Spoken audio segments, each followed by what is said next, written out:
Tonight, locals urged to do the right thing around mangroves near Whyalla. And 6 Broken Hill residents take the plunge to become the newest Australian citizens. From our 7 Spencer Golf Studios, your nightly news with John Hunt begins now. Good evening. Off-road enthusiasts have been targeted in a new campaign aimed at saving local salt marshes and protecting the local fishing industry. It's feared constant damage to the vital ecosystems could potentially affect the local economy.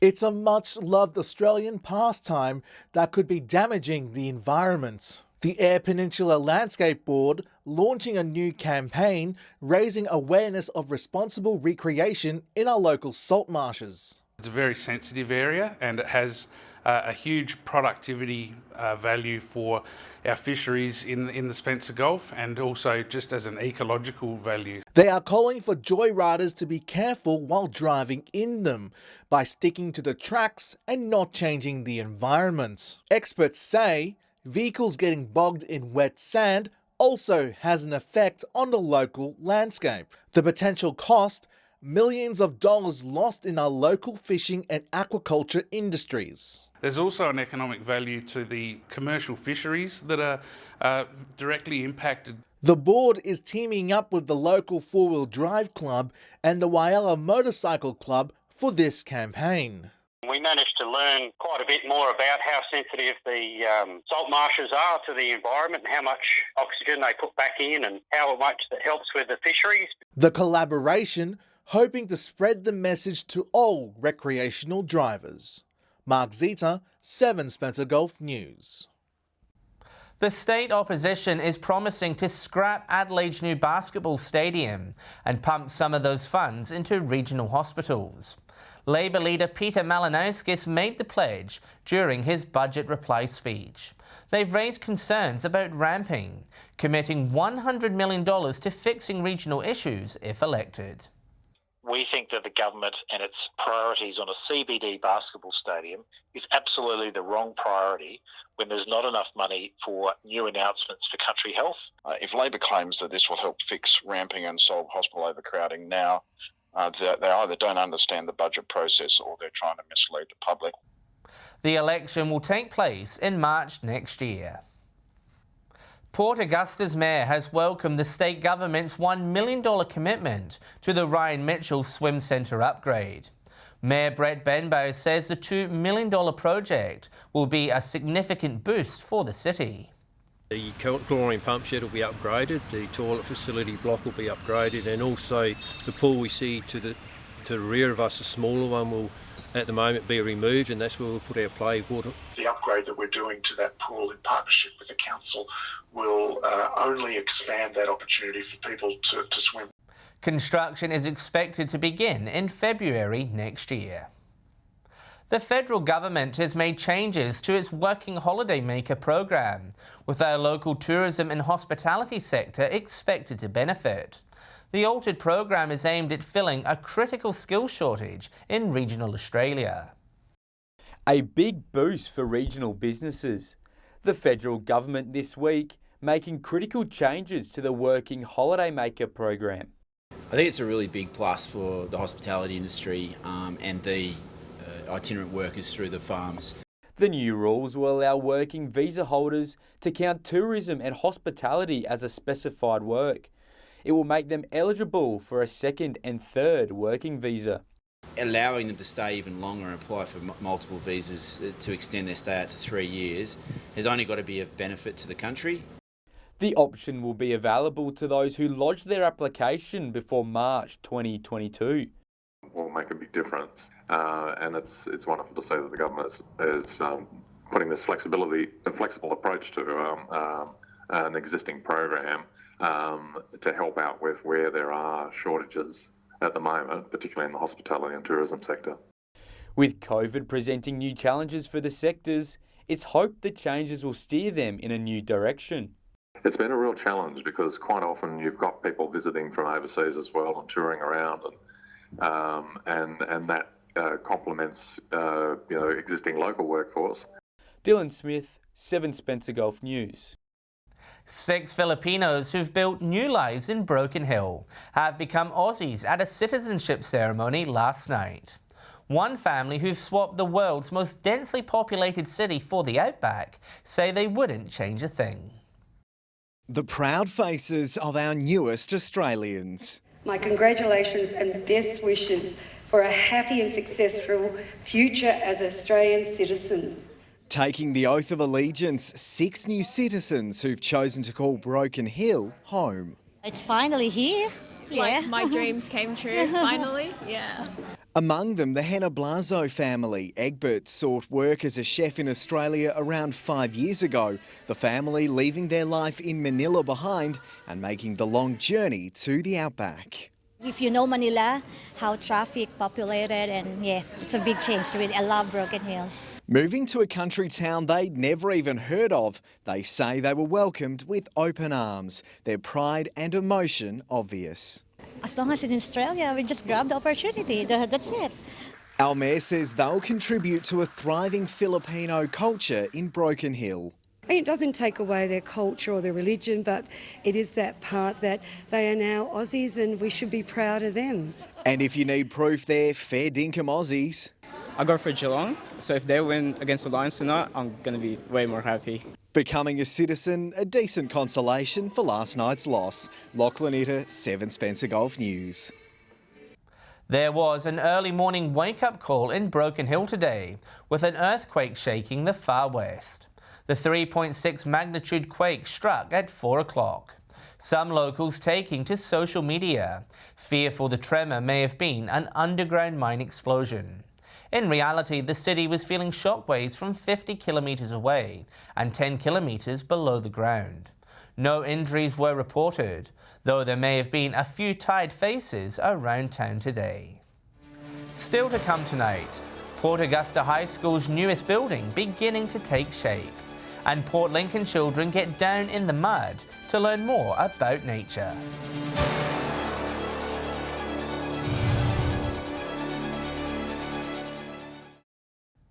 Welcome back. A Port Lincoln man has been arrested after allegedly being caught in possession of drugs. Police stopped a man on Shepherd Avenue just after 4 a.m. Thursday morning.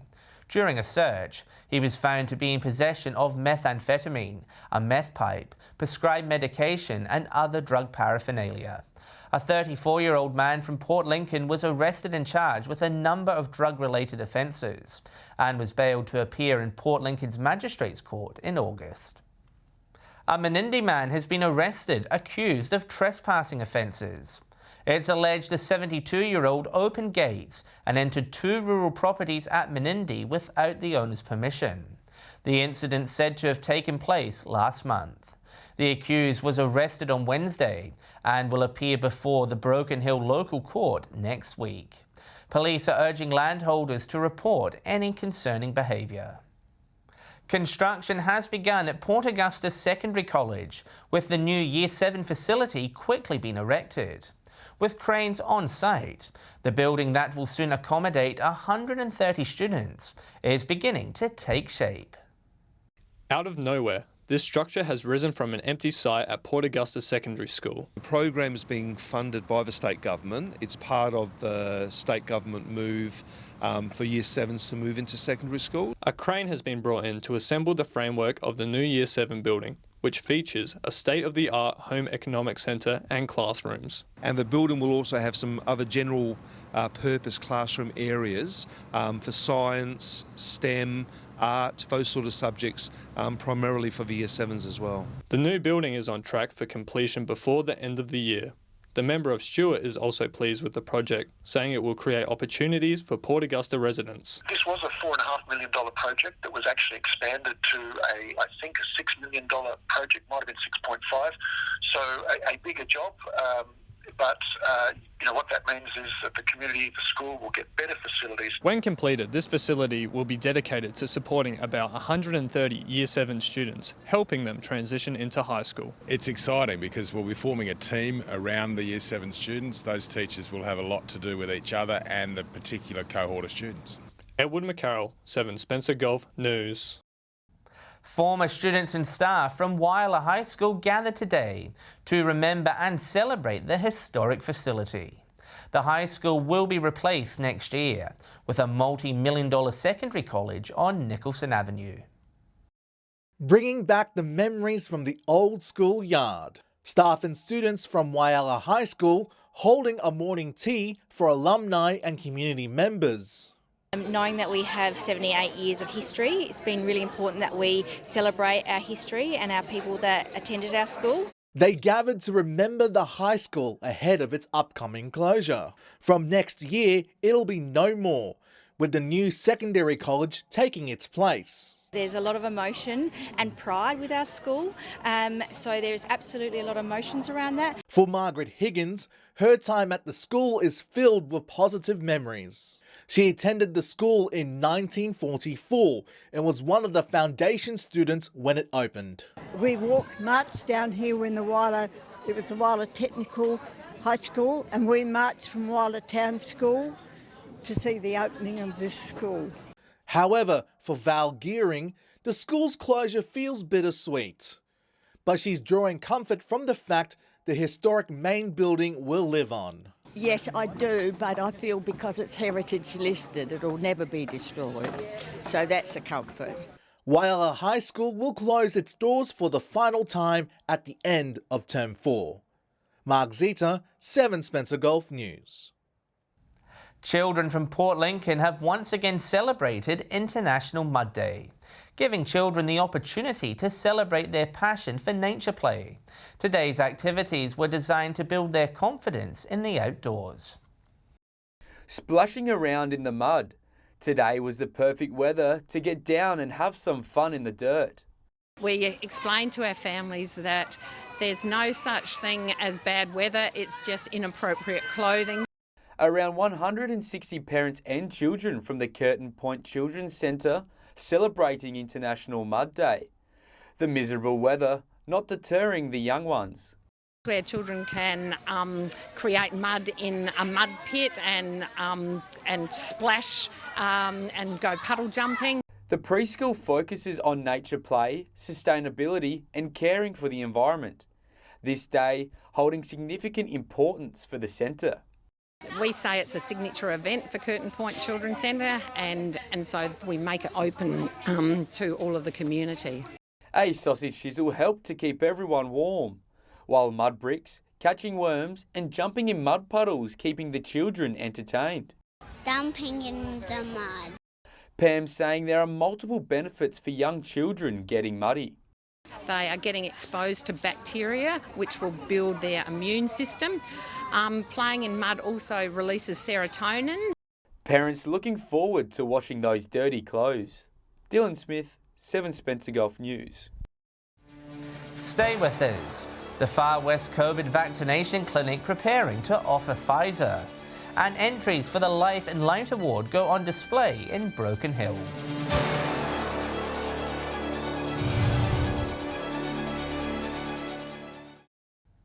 Broken Hill's COVID clinic will begin offering the Pfizer vaccine from Monday. Those between 16 and 60 who are eligible for the shot can make an appointment through the vaccine eligibility checker or by contacting the clinic. No appointment is required for the AstraZeneca vaccine, which will continue to be available for over 60s. In another change, the clinic will open 7 days a week from tomorrow. A pop-up Pfizer clinic will also operate in Menindee next month. Stunning photos from across the Far West have gone on display at this year's Life and Light Award ceremony. The images a celebration of life on the land and the unique wildlife that calls the region home. If a picture tells 1,000 words, these impressive images represent everything that's to love about life in the Far West. We've got men and women of all ages and kids submitting beautiful, beautiful photos. Held by Landcare and Local Land Services, the Life and Light competition has run for more than 20 years. This year's competition attracting almost 400 entries across 6 different categories. I think it's just really important to show people the scope of the landscape and what a wonderful country we have. Emma Cromeri taking home People's Choice for this impromptu photo of 3-year-old Walter on their farm near Cobar. Walter took off to go take some bits of grass home with us and pick some flowers for Mum, and that's how it all happened. Wayne Priest had a clean sweep in the Kangaroos category, while Lucy Cullinan won the junior prize for this snap. Her sister also a finalist. I was at Snake Island in Wentworth with my dad just walking, saw the pretty bird, took a picture. The winners taking home prize money, their images will now be used to promote the region. I think it's good to be able to be part of something that encourages people to explore their own backyard. Organisers say all you need is a decent phone camera to enter next year, with current finalists on display at the RFDS Wellbeing Centre for inspiration. Lachlan Itter, 7 Spencer Golf News. New acts have been booked for this weekend's 500 Miles of Music Festival. Both the Wilmington and Lee Creek shows had to reshuffle their lineup after South Australia slammed its border shut to New South Wales. Ticket holders have been notified of the changes, with locals and visitors encouraged to still grab a ticket. More information can be found at their Facebook page. Turning to sport now, and while the weather is cold, there's some hot footy action coming up this weekend, with a number of big clashes across the region. With a preview, here's our footy experts with their tips. Hello and welcome to round 9 of SGL football tips. This round sees Solis make the trip to Etzer Oval to face Central. Solis are still undefeated, while Central, after a good start of the season, are starting to falter. I'm going to tip the Cats in this one. Over at Central Oval, it's West taking on South. Both teams have found form lately, and this should be a red-hot game. I'm going to tip South. In Piri here at Memorial Oval, we got Ports taking on the Lions. The Lions have dropped their last 3 matches and be looking to return to form in this game. I'm going to tip the Lions. Welcome to Whyalla Football. We're in the second half of the season now, on the run into finals. Saturday's game at Bennett Oval, Roona Bay versus Rapina. Roos will be competitive, but the Bays are in a great run of form at the moment and they should have a good win. Saturday's game at Memorial Oval, probably the match of the round, the annual Robber and McInerney Shield game, North Whyalla versus West Whyalla. This will be close. West beat them last time and I think they'll sneak across the line again. And finally on Sunday, it's Central Whyalla versus South Whyalla. I can't see anything but a big win to Central's on this one. Welcome to Port Lincoln Footy Tips. We kick things off at Poole Oval, where Bosses are hosting Waybacks. Waybacks had a huge win over Mallee Park last week, and we want to continue that form as long as they can. I'm tipping to win this one, and win this one by a big margin. In the next game, we've got Lincoln South hosting Tasmans at Centenary Oval. I think Lincoln South will be too strong and want to bounce back strong. I'm going to tip him to win by 3 goals. In the last game, we've got Mallee Park hosting Marble Range. Mallee's could get a win, but I can't tip him. Have to go with logic. Marble Range to win this one by 4 goals.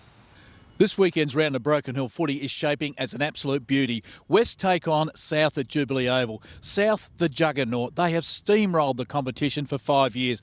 West, they're the up-and-comers. Can West beat them? If they want to be taken seriously, they have to. At Memorial Oval, Central take on North. Central have not won a game in 2021. Guess what? They're going to win their first game tomorrow. I'm going the Magpies and the Robins. Stay with us after the break. Whyalla residents invited to a council workshop. And we'll have all the weekend weather details with Alex Sykes.